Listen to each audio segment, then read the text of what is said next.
নমস্কার দর্শক বন্ধু, আমরা যেহেতু এই চ্যানেলে ম্যাক্সিমাম শেয়ার মার্কেটের ভিডিও করি, তো তাই আপনারা সকলেই শেয়ার মার্কেটের ভোলাটিলিটির ব্যাপারে সকলেই মোটামুটি জানেন। ফর এক্সাম্পল, আপনারা কেউ যদি এই সেপ্টেম্বর 2024 থেকে মার্চ 2025 এই লাস্ট 6-7 মাসের পিরিয়ডটা দেখেন, মানে ওভারঅল ব্রডার মার্কেট খুবই খারাপ, most of the portfolio negative return এবং ম্যাক্সিমাম শেয়ার মার্কেটের ইনভেস্টাররাই কিন্তু খুব আনসার্টেনিটিতে ভুগেছে। আবার এই সেম শেয়ার মার্কেটই যদি আপনি 2024-এর প্রথম পার্টটা দেখেন, সেই সময় কিন্তু বেস্ট ইন ক্লাস রিটার্ন ছিল অ্যামং অল অ্যাসেট ক্লাস। তো শেয়ার মার্কেটের মজাটা এখানেই যে যখন রিটার্ন দেয় তখন বেস্ট রিটার্ন, হিউজ রিটার্ন চলে আসে, আর যখন রিটার্ন দেয় না তখন নেগেটিভ রিটার্ন বা লসও কিন্তু আসতে পারে। তো এই যে শেয়ার মার্কেটের ভোলাটিলিটি বা আনসার্টেনিটি যেটাই বলুন না কেন, তো এই কারণে অনেক ইনভেস্টাররা কিন্তু একটা পিরিয়ডিক এইরকম টাইপের রিটার্নের জন্য খোঁজে। এবার যখনই এই রিটার্ন খোঁজে তখন সবার আগে কি কথা মাথায় আসে? Fixed deposit. আমরা সকলেই জানি ফিক্সড ডিপোজিট নিয়ে তো আলাদা করে কিছু বলার নেই, কিভাবে করতে হয়, কেন করতে হয়, কিছু বেকার বলার কোনো মানে হয় না। তার কারণ ফিক্সড ডিপোজিট মানে ইন্ডিয়ার ওয়ান অফ দ্য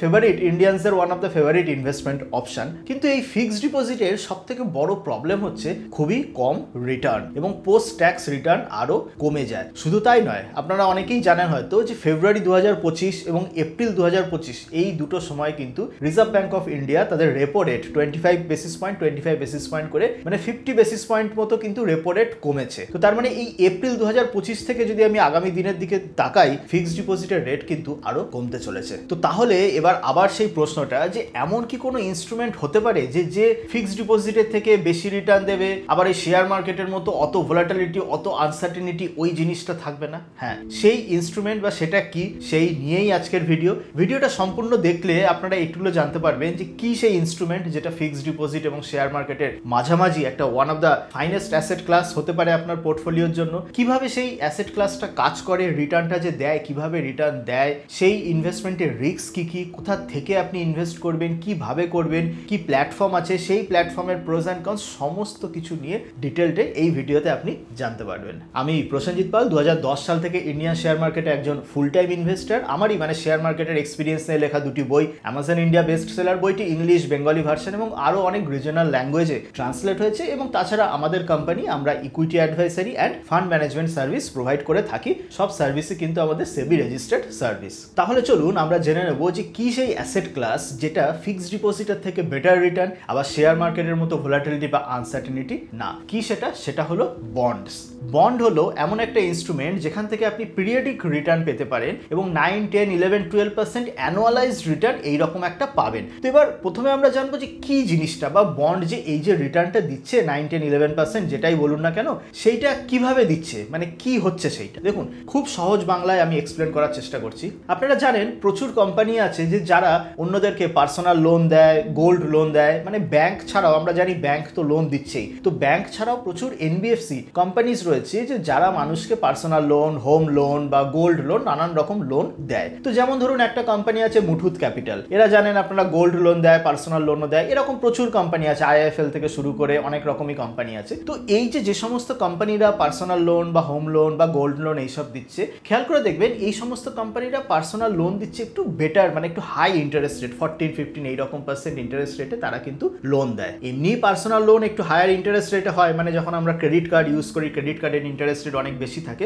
তো ব্যাংকও যদি পার্সোনাল লোন দেয় তাহলে সেই রেটটা কিন্তু একটু হাই থাকে। তো এনিওয়েজ, ব্যাংক থেকে লোন নেওয়া তো অবভিয়াসলি একটা অনেক কমপ্লিকেটেড এবং একটা লেন্দি প্রসেস। তো এই কারণে প্রচুর এনবিএফসি মার্কেটে রয়েছে যে যারা আপনাকে এইরকম 14, 15, 16 বা তার বেশি রেটে আপনাকে লোন দিচ্ছে এবং সেটা খুব সহজেই, মানে তারা কুইকলি আপনার A to Z সবকিছু ভেরিফিকেশন করে নিয়ে, মানে টেক প্ল্যাটফর্ম ইউজ করে তারা লোনটা দিচ্ছে। তো এবার এই যে সেই কোম্পানিটা যে লোন দিচ্ছে, তো সেই কোম্পানিটার টাকাটা কোথা থেকে পাচ্ছে? মানে খুব সিম্পল জিনিস।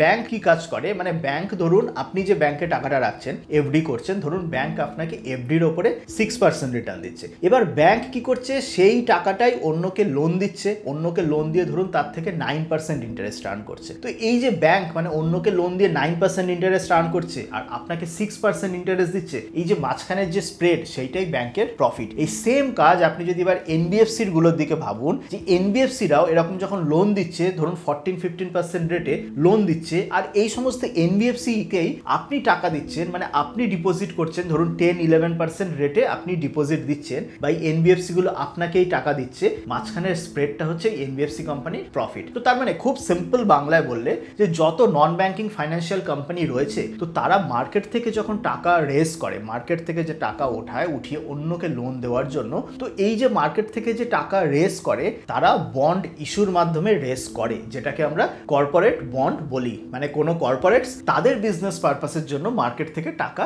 রেজ করছে। তো এই যে বন্ড, এই জিনিসটা কিন্তু নতুন কোনো জিনিস নয়, এটা মানে বহু বছর ধরে, বিগত কয়েক দশক বা হয়তো 50-60 বছর ধরে চলে আসছে। হ্যাঁ, ডিফারেন্সটা কি হচ্ছে জানেন? আগে এই বন্ড মার্কেটটা এইচএনআইদের হাতে ছিল, মানে ধরুন 1 কোটি 2 কোটি এইরকম হাই অ্যামাউন্ট ইনভেস্ট না করলে নর্মাল ছোটখাটো ইনভেস্টাররা বন্ড মার্কেটে আসতে পারতো না। কিন্তু এখন কি হয়েছে, প্রচুর সেবি রেগুলেটেড টেকনোলজিক্যালি অ্যাডভান্সড প্ল্যাটফর্মের মাধ্যমে এই বন্ড ইনভেস্টিংটা রিটেল ইনভেস্টারদের জন্য খুলে গেছে। মানে আপনি 10,000 টাকা থেকেও বন্ডে ইনভেস্ট করতে পারেন। এরপর খুব স্বাভাবিক প্রশ্নই যেটা আসবে যে এই বন্ড ইনভেস্টমেন্টের রিস্ক কি আছে? 9, 10 বা 11% রিটার্ন তো পাবো, তো তার রিস্ক কি? খুব সিম্পল রিস্ক, যে যাদেরকে আপনি টাকা দিচ্ছেন বা যেই কর্পোরেট আপনার এই টাকা রেজ করছে সেই কর্পোরেট যদি ডিফল্ট হয়ে যায়, মানে সেই কর্পোরেটই যদি বন্ধ হয়ে যায়, তখন কি হবে? ইনভেস্টরদের টাকা কিন্তু আর পাবে না। তো এই কারণে যে প্রত্যেকটা বন্ড যখন মার্কেটে ইস্যু হয় তাদের একটা ক্রেডিট রেটিং এজেন্সি কারা? এই যেমন ক্রিসিল, কেয়ার এরা আছে, তো এরা এদের থ্রুতে বন্ডটাকে রেট করে। মানে কি রেটিং? মানে ধরুন এ বা AAA, বি মাইনাস, তো এই রকম সমস্ত রেটিং আছে। এই রেটিং দেখে আপনি বুঝতে পারবেন যে বন্ডটা কতটা সিকিউর বা ওই কোম্পানিটার কতটা রিপেমেন্ট করার ক্ষমতা রয়েছে। নর্মালি এ রেটেড যে বন্ডগুলো থাকে, এই এ রেটেড বন্ডের মোস্ট অফ দ্য কোম্পানিসের রিপেমেন্ট করার ক্যাপাসিটিটা much better compare to B rated bonds যেগুলো রয়েছে। এবং এই কারণে এ রেটেড বন্ডস যেগুলো আছে সেগুলোর দেখবেন রেট অফ ইন্টারেস্টটা একটু কম থাকে কম্পেয়ার টু বি রেটেড, বা যদি বি মাইনাস মানে BBB মাইনাস এই সমস্ত, মানে যত লোয়ার রেটিং থাকবে, মানে বুঝতেই পারছেন লোয়ার রেটিং মানে হচ্ছে রিপেমেন্ট করার ক্ষমতা কম, তো তত সেই সমস্ত কোম্পানি কি না বেটার রেট অফার করে। তো এই কারণে মোটামুটি আপনি যদি স্টেবিলিটি, সিকিউরিটি এইসব চান, এ রেটেড বন্ডস কিন্তু অনেকটা সেফার। এখানে আপনাদের বলে দিই, যে কোনো ইনস্ট্রুমেন্ট যদি ফিক্সড ডিপোজিটের থেকে বেশি রিটার্ন দেয় তাহলে কিন্তু সেটা রিস্ক ফ্রি কোনোদিন হতে পারে না। যদি কেউ কোথাও মানে অন্য যে কোনো জায়গায় আপনি অ্যাডভার্টাইজমেন্ট দেখতে পান যে রিস্ক ফ্রি, সেফেস্ট, ওই সব সমস্ত ভুল কথা। ইনফ্যাক্ট ফিক্সড ডিপোজিটের রিস্ক আছে, কিন্তু গভর্নমেন্ট ইন্স্যুরেন্সের দ্বারা কি হচ্ছে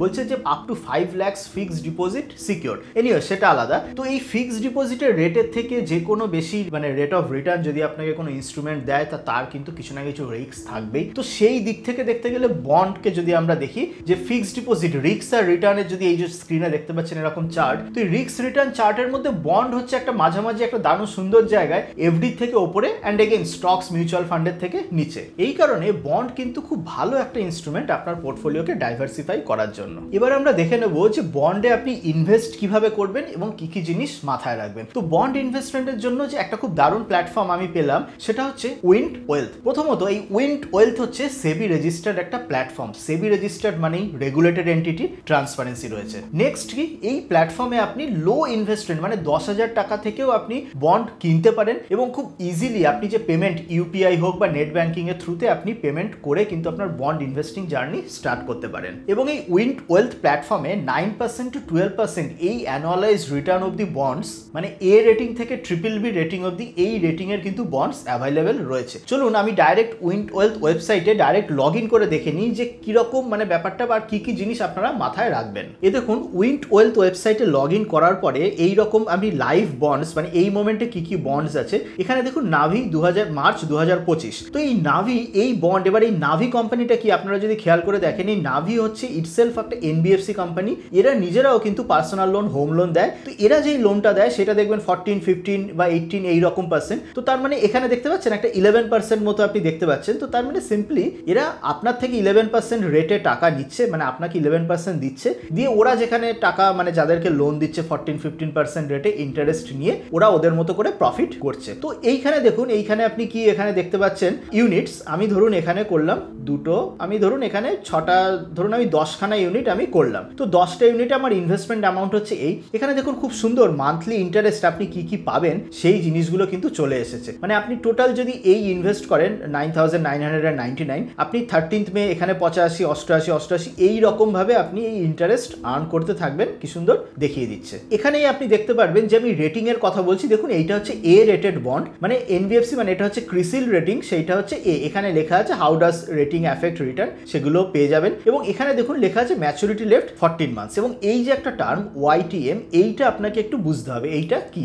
ওয়াইটিএম হচ্ছে ইল্ড টু ম্যাচুরিটি। খুব সহজ বাংলায় বললে আজকে আপনি বন্ডে ইনভেস্ট করলে ওই আপনি যদি বন্ডটা আপনার মানে ওই বন্ড যতদিন হচ্ছে এক্সপায়ার হচ্ছে না ততদিন যদি আপনি ধরে রাখেন তাহলে আপনি অ্যানুয়ালাইজড কি রিটার্ন পাবেন। তো এবারে ইল্ড টু ম্যাচুরিটি এটা কেন এইরকম নামে বলা হয়, এর কারণটা এইটা যে ধরুন আজকে একটা কোম্পানি বন্ড ইস্যু করলো, 100 টাকায় বন্ডটা ইস্যু হলো এবং সেই কোম্পানিটা বললো যে আমি 10% করে প্রত্যেক বছর আমি রেট অফ ইন্টারেস্টে পে করব। তো তার মানে ওই সময় 110 আপনার 10% ইল্ড টু ম্যাচুরিটি হয়ে গেল, খুব সিম্পল। এবার ধরুন যখন বন্ড ট্রেড হতে থাকলো মার্কেটে, মানে ধরুন শুরুতে যখন ইস্যু হয়েছিল 5 বছরের জন্য, তারপর 1 বছর 2 বছর পরে বন্ডটা লোকের হাত এর থেকে ওর হাতে চেঞ্জ হতে থাকলো এবং ওভারঅল ইন্টারেস্ট রেট বা এক্সটার্নাল ফ্যাক্টরের কারণে ওই বন্ডের 100 টাকার যে বন্ড ছিল প্রাইসটাই কমে গেল, মানে প্রাইস কমে ধরুন 100 টাকার বন্ডটা হয়ে গেল 95 টাকা। তো 95 টাকা যখন বন্ডটা হয়ে গেল, যখন বন্ড চালু হয়েছিল 100 টাকায় 10% রেট অফ ইন্টারেস্টে কিন্তু রেট ইন্টারেস্ট পে হচ্ছিল। তো এখন এই 95 টাকার 100 টাকার 10% মানে 10 টাকা। তো তখন এই 95 টাকা যখন বন্ডের প্রাইস হলো, তো 95 টাকাতে যে কিনবে তারও কিন্তু এই 10% মানে 10 টাকা ইন্টারেস্ট সে পেতে থাকবে। তো 95 টাকাতে যে কিনলো তার কিন্তু ইল্ড টু ম্যাচুরিটিটা 10% থাকছে না, অনেকটা বেশি থাকছে। কেন? কারণ সে 95 টাকা ইনভেস্ট করে বছর বছরে ওই 10 টাকা করে পাচ্ছে। তো এইখান থেকে ইল্ড টু ম্যাচুরিটি কনসেপ্টে এসেছে, মানে যে যখন বন্ডে ইনভেস্ট করছে তখন আপনাকে ইল্ড টু ম্যাচুরিটিটা দেখে নিতে হবে যে আপনি ওই বন্ডটা পুরো তার লাইফ লং মানে এক্সপায়ারি ডেট অবধি ধরে থাকলে, হোল্ড করে থাকলে অ্যানুয়ালাইজড রিটার্ন কি পাচ্ছেন। তো এইটাই হলো ইল্ড টু ম্যাচুরিটি। এবং যেটা বললাম উইন12 প্ল্যাটফর্মে মানে খুবই সিম্পল, আপনি আপনার কেওয়াইসি কমপ্লিট করে তারপরে আপনার বন্ড সিলেক্ট করে ইনভেস্ট করতে পারেন। অনেকগুলো বেশ ভালো পয়েন্টস আমি দেখলাম উইন12 এই প্ল্যাটফর্মের। প্রথমত হচ্ছে স্কিন ইন দ্য গেম, তারা তাদের নিজেদের বন্ডসেই মানে 2% মতো ইনভেস্ট তারা নিজেরা করে। নেক্সট হচ্ছে এরা কিন্তু লিকুইডিটিও প্রোভাইড করে। দেখবেন আমি যখন স্ক্রিনে দেখাচ্ছিলাম তখন লেখা ছিল সেল এনি টাইম। আর এটা ছাড়া সেবি রেজিস্টার্ড প্ল্যাটফর্ম তো রয়েছে, তার মানে বুঝতেই পাচ্ছেন যে রেগুলেটেড প্ল্যাটফর্ম। তাহলে আমি যদি সামারি করি যে বেনিফিটস অফ বন্ড, মানে বন্ডে ইনভেস্ট করলে আপনার বেনিফিট কি কি। ফার্স্ট অফ অল হচ্ছে ফিক্সড ডিপোজিটের থেকে বেটার রিটার্ন এবং পিরিয়ডিক রিটার্ন। পিরিয়ডিক রিটার্ন মানে আপনার পে আউট মান্থলিও হতে পারে, মানে 3 মাসে একবার বা 6 মাসে একবার বা ইয়ারলিও হয় অনেক বন্ডসের ক্ষেত্রে। সেকেন্ড হচ্ছে এই পিরিয়ডিক ইনকাম আপনার প্যাসিভ ইনকামের জন্য খুবই ভালো। মেনলি যারা রিটায়ার্ড বা সিনিয়র সিটিজেন যারা মোটামুটি একটা পিরিয়ডিক রিটার্ন খুঁজছেন উইদাউট স্টক মার্কেট ভোলাটিলিটি বা উইদাউট স্টক মার্কেট আনসার্টেনিটি, তাদের জন্য কিন্তু বন্ড বেশ ভালো একটা প্ল্যাটফর্ম। এবং থার্ড যে ইম্পর্টেন্ট পয়েন্ট হচ্ছে ডাইভার্সিফিকেশন অফ ইয়োর পোর্টফোলিও। মানে আপনার যদি মনে হয় যে আপনি 100% পোর্টফোলিওতে স্টকস বা মিউচুয়াল ফান্ড রাখলে অতিরিক্ত রিস্ক এক্সপোজার বাড়িয়ে দিচ্ছেন, আবার ফিক্সড ডিপোজিট বেশি রাখলে আপনার রিটার্নের অনেকটা কমে যাচ্ছে, তো এই দুটো জিনিসকে ব্যালেন্স করছে বন্ড। আপনি যদি বন্ডস আপনার পোর্টফোলিওতে রাখেন তো তাহলে আপনার রিস্ক রিটার্নের ব্যালেন্স আউট হচ্ছে এবং পোর্টফোলিওটা বেটার ডাইভার্সিফাইড হচ্ছে।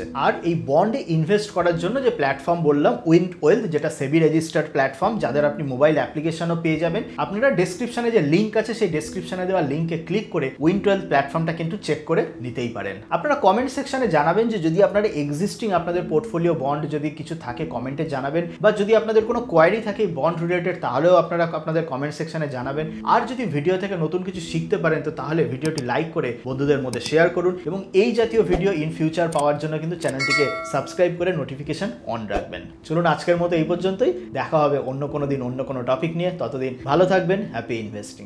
Investments in debt securities, municipal debt securities, securitized debt instruments are subject to risks, including delay and/or default in payment.